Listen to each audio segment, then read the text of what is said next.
Welcome to Boca Raton. We just completed this kitchen and I had to bring you here to show you this amazing view. Imagine doing your dishes and looking out and seeing this every day. It's just incredible. One of my other favorite parts is this gorgeous marble that we used. It is called Calicata Monet. And also, when people come into this kitchen, they've been saying, but I don't understand, where is the vent? Well, surprise.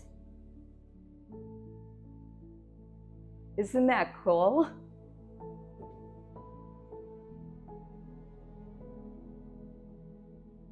So we are in the master bathroom of the Boca Raton project. And the reason I wanted to show it to you is we finally got to do some color instead of all the white bathrooms we've been doing.